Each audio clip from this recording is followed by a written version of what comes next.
श्रीमद् भागवत गीता एकादश अध्याय। भगवान श्री कृष्ण ने जब अपनी विभूति का अर्जुन के सम्मुख वर्णन किया तो उसके समस्त संशय दूर हो गए। तब अर्जुन विनय पूर्वक भगवान श्री कृष्ण के इस प्रकार बोला, भगवान, आपने मुझ पर अनुग्रह करते हुए जो परम गोपनीय आत्म विषयक वचन कहे, उनसे मेरा सारा अज्ञान और मोह जाता रहा। हे कमल नयन, मैंने आपके द्वारा प्राणियों की उत्पत्ति तथा संहार को विस्तार पूर्वक श्रवण किया है तथा आपकी अविनाशी महिमा का भी श्रवण किया है। हे परमेश्वर, आप स्वयं का जिस प्रकार वर्णन करते हैं यह ठीक उसी प्रकार है, परंतु हे पुरुषोत्तम, मैं आपके ज्ञान, ऐश्वर्य, शक्ति, बल, वीर्य और तेज से युक्त ईश्वरीय स्वरूप को प्रत्यक्ष देखना चाहता हूँ। हे प्रभु, यदि इस प्रकार के विरह स्वरूप का दर्शन कर पाने में आप मुझे असमर्थ समझते हैं तो हे योगेश्वर, अविनाशी आत्म स्वरूप का ही मुझे प्रत्यक्ष दर्शन करा दीजिए। भगवान श्री कृष्ण बोले, हे पार्थ, अब तुम मेरे सैकड़ों, हजारों और अनेकों प्रकार के अनेक वर्णन तथा आकृतिक वाले अलौकिक दिव्य स्वरूपों के दर्शन करो। हे भरतवंशी अर्जुन, तुम मेरे अंदर आदित्य के 12 पुत्रों, 8 वसुओं, 11 रुद्रों, 2 अश्विनी कुमार और 49 मरुद गुणों का दर्शन करो। इसके अतिरिक्त और जो भी अनेक पहले न देखा वो आश्चर्यमय स्वरूपों का दर्शन करो। हे अर्जुन, आप अब मेरे शरीर में एक जगह स्थित चराचर सहित संपूर्ण संसार का दर्शन करो। इसके अलावा जो भी सही जिस भांति भी तुम देखना चाहते हो मेरा दर्शन करो, किंतु तुम मेरे अलौकिक रूप का अपने प्राकृत नेत्रों द्वारा दर्शन करने में निसंदेह असमर्थ हो। अतः मैं तुम्हें एक दिव्य नेत्र प्रदान करता हूँ ताकि तुम मेरी ईश्वरीय योग शक्ति का भली भांति दर्शन कर सको। महाभारत की युद्ध भूमि में अर्जुन को कर्म योग का ज्ञान प्रदान करते हुए भगवान श्री कृष्ण के बारे में बताते हुए महाराज धृतराष्ट्र के सारथी संजय ने उन्हें बताया, हे राजन, इसके पश्चात महायोगेश्वर और सभी पापों का नाश करने वाले भगवान श्री कृष्ण ने अर्जुन को अपने परम ऐश्वर्य से युक्त दिव्य स्वरूप के दर्शन करा दिए। भगवान श्री कृष्ण के अनेक मुख और नेत्र हैं। इसका विराट स्वरूप अत्यंत विलक्षण और दिव्य आभूषणों से युक्त है। उन्होंने अपने अनेक हाथों में दिव्य शस्त्रों का धारण किया हुआ है। दिव्य माला, अनेक दिव्य वस्त्रों से वे सुशोभित हो रहे हैं।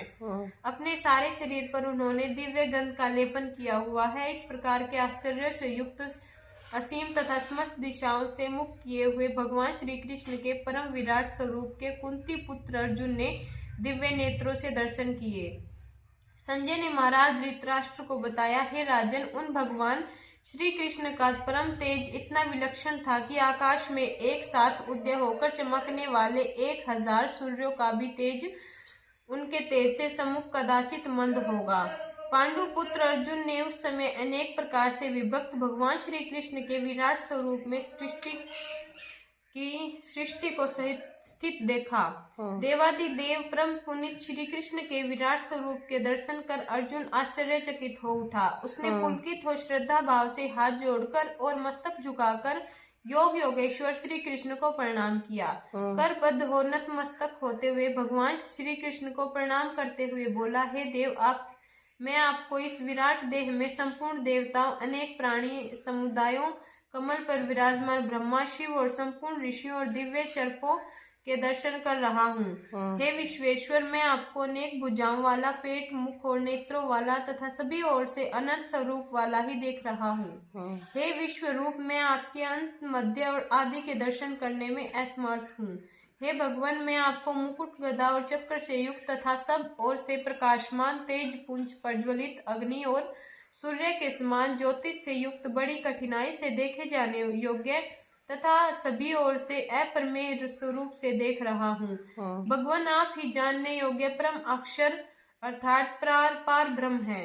आप ही इस संसार के परम आश्चर्यदाता हैं। आप ही अनादि धर्म के रक्षक हैं और आप ही अविनाशी सनातन पुरुष हैं। ऐसा मेरा विचार है। मैं आपको आदि, मध्य और अंत से रहित, अनंत सामर्थ्य से युक्त, अनंत भुजाओं वाला, चंद्र सूर्य रूपी नेत्रों वाले, प्रज्वलित अग्नि रूप वाले मुख तथा अपने तेज से इस संसार को संतप्त करने के रूप में देख रहा हूँ। हे महात्मा, स्वर्ग और पृथ्वी के मध्य का यह संपूर्ण आकाश तथा सभी दिशाएं एक आपसे ही परिपूर्ण हैं। आपके इस अलौकिक और भयंकर स्वरूप को देखकर तीनों लोग अत्यंत व्यथित हो रहे हैं। देवगण आपके विराट स्वरूप में प्रवेश करते हुए हे कुछ देवता भयभीत हो हाथ जोड़कर आपके नाम और गुणों का उच्चारण करते हैं। महर्षि तथा सिद्धगण कल्याण हो कहते हुए उत्तोत्तम स्त्रोतों द्वारा आपका स्तुति गान कर रहे हैं। 11 रुद्र, 12 आदित्य, 8 वसु, साध्य गण, विश्वेदेव, अश्विनी कुमार, मरुदगण, पितृगण, गंधर्व, यक्ष, राक्षस और सिद्धगण ये सभी विस्मय से आपका दर्शन कर रहे हैं। हे महाबाहु, आपके बहुत से नेत्र, हाथ, जंघा, पैर, उदर और दाढ़ों के कारण अत्यंत विकराल महान स्वरूप को देखकर सब लोग व्याकुल हो रहे हैं तथा मैं भी व्याकुलता का अनुभव कर रहा हूँ। हे विष्णु भगवान, आकाश को स्पर्श करने वाले दैदीप्यमान अनेक वर्णों से युक्त और विस्तार किए हुए मुख और प्रकाशमान विशाल नेत्रों से युक्त आपका दर्शन करके मैं भयभीत अंतःकरण वाला अपने अंदर बहुत अधीरता और अशांति का अनुभव कर रहा हूँ। दाढ़ों के कारण विकराल और प्रलय की अग्नि के समान प्रज्वलित आपके मुखों का दर्शन करके मैं दिग्भ्रमित हो रहा हूँ और किसी भी प्रकार के सुख का अनुभव नहीं कर रहा हूँ। अतएव हे देवेश्वर, हे जगदीश, आप प्रसन्न हो जाइए। प्रभु, मैं देख रहा हूँ कि धृतराष्ट्र के सभी पुत्र राजाओं के समुदाय सहित आपके अंदर प्रवेश कर रहे हैं। पितामह भीष्म, गुरु द्रोणाचार्य, महारथी कर्ण और हमारे पक्ष के भी प्रधान योद्धा आपके विकराल दाढ़ों वाले भयानक मुखों में बड़ी तेजी से प्रवेश कर रहे हैं। अनेक योद्धा चूर्ण मस्तक वाले आपके दांतों के बीच लगे दिखाई दे रहे हैं। जिस प्रकार नदियों का जल वेग के साथ समुद्र की ओर दौड़ता है, उसी प्रकार अनेक वीर भी आपके प्रज्वलित मुखों में प्रवेश कर रहे हैं। हे प्रभु, जिस प्रकार मोह के वशीभूत हो पतंगा नष्ट होने के लिए प्रज्वलित अग्नि के वेग के साथ प्रवेश कर जाता है, उसी प्रकार सभी लोग अपने नाश के लिए अत्यंत वेग के साथ आपके मुख में प्रवेश कर रहे हैं। आप उन संपूर्ण लोगों को अपने प्रज्वलित मुख द्वारा ग्रास करते हुए सभी ओर से बराबर चाट रहे हैं। हे भगवान विष्णु, आपके इस उग्र तेज के कारण संपूर्ण जगत प्रतीप्त हो रहा है। भगवान, इस उग्र स्वरूप वाले आप कौन हैं? हे देवों में श्रेष्ठ, आपको मेरा नमस्कार है। आप प्रसन्न होइए। हे आदि पुरुष, मैं आपको तत्व के जानने का तीव्र इच्छुक हूँ क्योंकि मैं आपकी प्रवृत्ति से पूरी तरह अपरिचित हूँ। अर्जुन द्वारा इस प्रकार विनती करने पर भगवान श्री कृष्ण बोले, हे अर्जुन, मैं लोकों का विनाश करने वाला काल का भी महाकाल हूँ। अर्थात जब कल्प का अंत होता है तो यह समस्त सृष्टि मुझ में ही समाविष्ट हो जाती है। इस काल में भी मैं लोकों का विनाश करने के लिए ही प्रवृत्त हूँ। अतएव जो प्रतिपक्ष की सेना में योद्धा है, वे तुम्हारे युद्ध न करने से भी जीवित न रहेंगे। अर्थात तुम्हारे द्वारा युद्ध न किए जाने पर भी इनका विनाश ही होगा। हे अर्जुन, उठो, यश प्राप्त करो, शत्रुओं पर विजय प्राप्त करके धन धान्य से संपन्न राज्य का उपभोग करो। महाभारत के इस रण क्षेत्र में दिखाई देने वाले ये सभी योद्धा तो पहले से ही मेरे द्वारा मारे हुए हैं।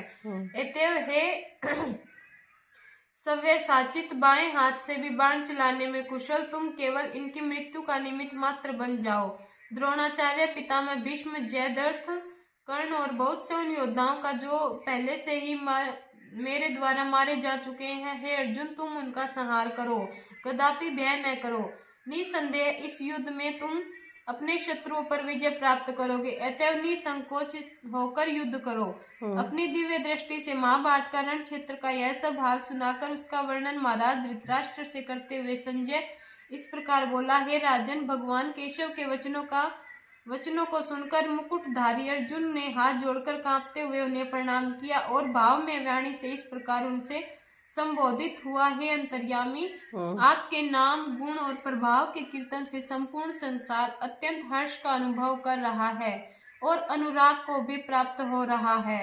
आपका विराट स्वरूप देखकर सभी राक्षस भयभीत होकर विभिन्न दिशाओं में भाग रहे हैं और सिद्धगण आपको नमन वंदन कर रहे हैं।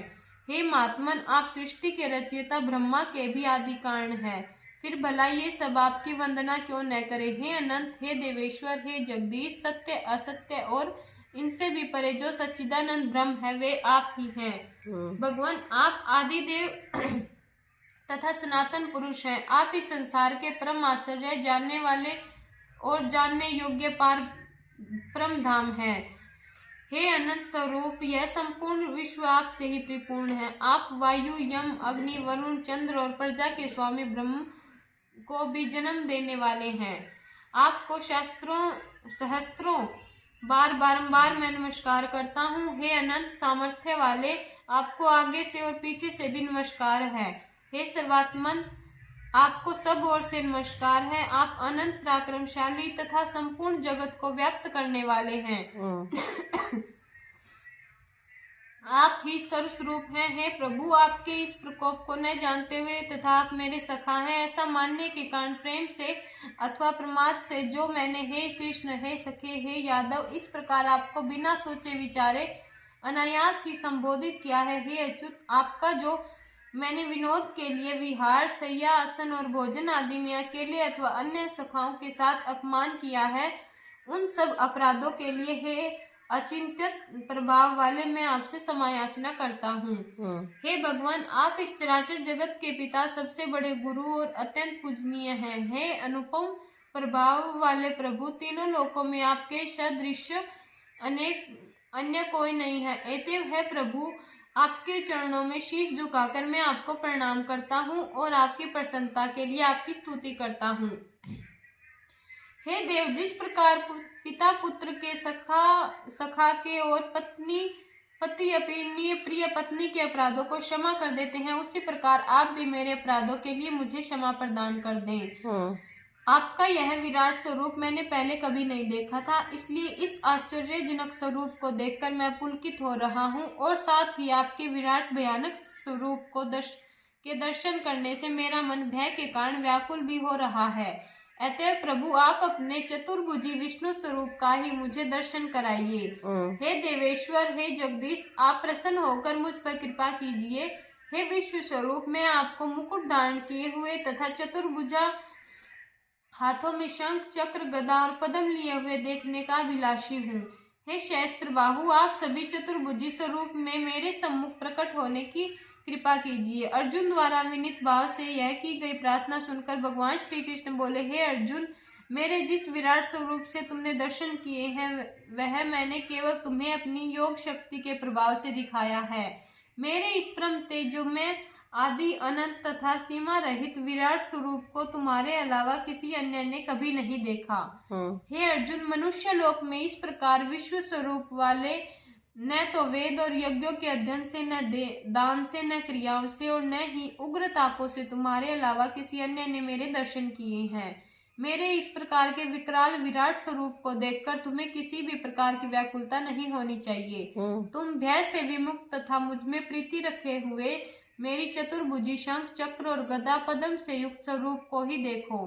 अपनी दिव्य दृष्टि के कारण भगवान श्री कृष्ण के विराट स्वरूप को प्रत्यक्ष दर्शन करके उनका वर्णन महाराज धृतराष्ट्र को बताते हुए संजय बोला, हे राजन, भगवान वासुदेव ने अर्जुन को इस प्रकार कहते हुए अपने विकराल विराट स्वरूप को चतुर्भुजी रूप से परिवर्तित करते हुए दर्शन दिए। इस स्वरूप के दर्शन करके भयभीत अर्जुन को सब कुछ शांति प्राप्त हुई।